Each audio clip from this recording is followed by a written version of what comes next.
7:21. Ed Sheeran, Rod Stewart, Cheryl Cole, they all started off their careers as one, and if you're out and about today, there's a good chance you might see a busker on your high street. Yes, all over the UK, musicians are taking to the street to perform as part of the first ever National Busking Day. Breakfast has been out across the country to see why they do it.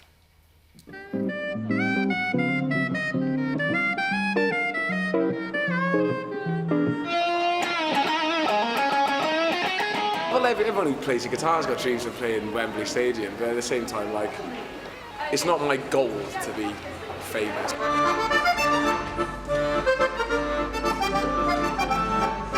It's good practice all the time, and it's just fun. I just love playing the guitar.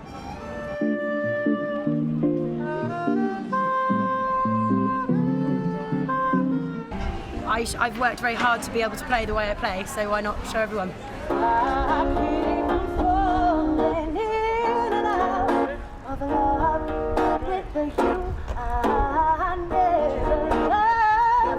It's sort of my only way of making money at the minute, and also it's, I enjoy it, and I enjoy sort of meeting people as you go along. Try this trick and spinning, yeah, the end collapse. You just understand that they're enjoying it. I always make people get a smile on their face, so I feel like I'm doing a pretty good job. I don't want to change the world, I'm not looking for a New England, I'm looking for another girl. Well, joining us now is Rebecca Newman, a soprano singer who busked for a decade, and Kate Jones, one of the people behind the idea, joins us from our central London studio. So let me start with you, Rebecca. We were just saying, a lot of people, when they hear a busker on a high street or wherever they are, it instantly makes you feel, if they're good, it instantly makes you feel happier, doesn't it? You're walking down and you're thinking, oh yeah, it's a good day. I tend to have a bit of a dance as I go along. Is that what your experience has been like as a busker? Did you? Absolutely. And I think it just creates a great atmosphere in the town centre. And some of the people that you get now going out on the streets and performing can be incredibly high quality acts as well. And they may be working in the industry as well. And it's something like I did that you do alongside your singing. And I think certainly within busking, there's such a culture. You have people that do it as students, people that do it part-time alongside their jobs, and then people who do it full-time. And within the culture, there you've got almost like a set of rules, so people work together and they cooperate. So it's a great experience for people to go out and give it a try. Yeah, so Kate, I mean, it's a lovely image we're all creating here of a fantastically talented musician singing for our delight as we smile and walk past in the morning. It's not always like that, is it? There'll be people out there thinking, oh, the other day I heard this dreadful busker, I wish they'd shut up and go away. It happens, doesn't it? Well, of course it does. It's like anything in life. There are some great things and there are some perhaps less than great things. But the point about busking is it brings vibrancy to a street. It brings a chance for performers to get out there, develop their skills, earn a living, and earn a very good living. The good performers do very well. About those who are not so good? I mean, what is the obligation on the people who are the audience, those passing by? I mean, you know, is it fair enough to make your decision and go, do you know what, I didn't like that, won't pay, and that's all fine, is it? What's the decorum? Well, of course that's fine. I mean, no one has bought a ticket here. So if you like something, you stop, you listen, you enjoy it, and you put some money into the case or the performer's hat. But if you don't, if it's not your thing, it's not your bag, you just move on. Rebecca, just on that point about, you know, making a decent living out of it, you were nodding along there. Tell us a bit about the money. How much can you make? Oh, I don't think you'll find a busker in the world that would ever tell you how much they make. But certainly, if you're out doing gigs, sometimes you can go out and perform on the streets and get almost like a comparable income. I was selling CDs as well, and over the 10 years that I was busking, I sold over 15,000 albums. Really? But according to the music industry, because obviously it was all very direct to people selling CDs on the street, according to the music industry, I hadn't sold any. So it's almost like you've got this underground sort of cult of musicians, really. Do you get more respect, do you think, having been a busker when you then do your other professional work? Absolutely. It keeps you very, very grounded. I mean, I used to busk for charity, I used to busk for selling my CDs, I used to do all sorts of things. And I think you really appreciate it. And you learn as well, just like working in maybe the working men's clubs or something, you learn really, really how to work the audience. Because to begin with, you have no audience and you have to create an audience from nothing. So once you start singing and people start stopping, and then more people start stopping, and then you see the look on their faces and they're enjoying it, it's such a buzz to do that. And I think it's something I'll always do. So, Kate, what rules are there around it? We're painting it as this rather freewheeling, you know, stop any time, stand on any street corner, start singing, and everything's okay. Are there rules and regulations attached to busking?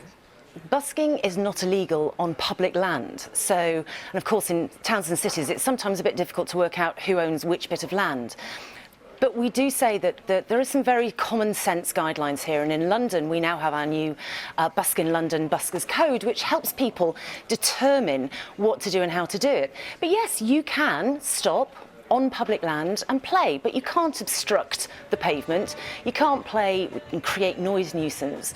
So it's about being considerate, but finding somewhere that works. And of course high footfall places are the obvious choice for a busker because they want people to stop and listen.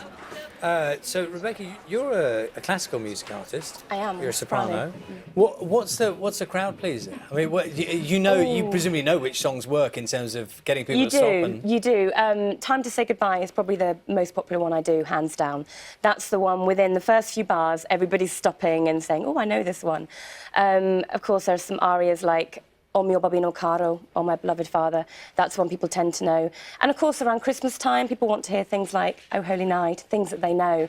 But I like to mix it up, and I would do some folk songs and show songs and sort of light pop and things as well. So I do mix it up quite a bit. And do you get people who'll come back day after day to see it? Do you start to build up a few fans as well? Well, you do find that, because when you go, because I've been to places all over the country, and you do find that every place has their mix of personalities. So you have people that you know you'll see that person because they come into town every day. I mean, maybe they're lonely and they get on the bus, they come into town, they get the chance to come and listen to some music for free. No one's had to pay an entrance fee, and they get to come and say hello to you at the end. And I think every place that you go, you almost remember those characters, and that's almost what makes it for you, the quirkiness and the characters. OK, Rebecca, thank you very much. My pleasure. Thank you very much for your time this morning as well. Thank you. If you've got stories or you've seen a particularly good busker, or indeed one you didn't like, let us know this morning. We'll be talking about it again a little later in the morning. Yes, it's just coming up to... Well, joining us now is Rebecca Newman, a soprano singer who busked for a decade, and also Mark Mason, a writer, and also another former busker who joins us from Ipswich. Mark, let me start with you. Tell me about life busking. Is it something you've enjoyed? Is it, is it easy to do? I don't know about easy, it's good fun. It was a great way of making money. When I was in university in Manchester, then I moved to London. And in both places, it was a very quick, simple way of making money, of something anyone could go and have a go at. That's why I've got my doubts. I don't want to say that National Busking Day is a bad thing, but busking's been going on for centuries. It's very spontaneous. Anyone can go and have a go at it. And then something like National Busking Day comes along, and it takes the joy out of it, really. It tries to organise something that has organised itself for decades and centuries and doesn't really need organising. But busking itself is great fun, yeah. Mark, what kind of busker were you? Were you just grab a guitar and go type busker? Yeah, I was a very bad one. I was sort of barely adequate. It was never going to be a long-term career aim, even if I'd wanted it to be. It was just a quick way of making a few extra quid when I moved to London. I was just good enough. I played sort of Chicago blues, sub, B.B. King, Eric Clapton sort of stuff. And it was good fun. It was, a lot of it was on the Tube in London, on the London Underground. So that's why I thought it was a bit rich this week when London Underground said they were part of National Busking Day.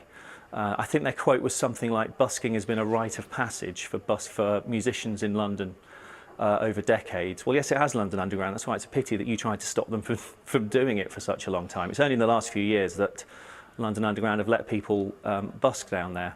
And now you have to audition and get a licence and be registered with them, which sort of takes the joy out of it. That's what I loved about busking, was that anyone could go and have a go at it. Well, Rebecca's with us in the studio here.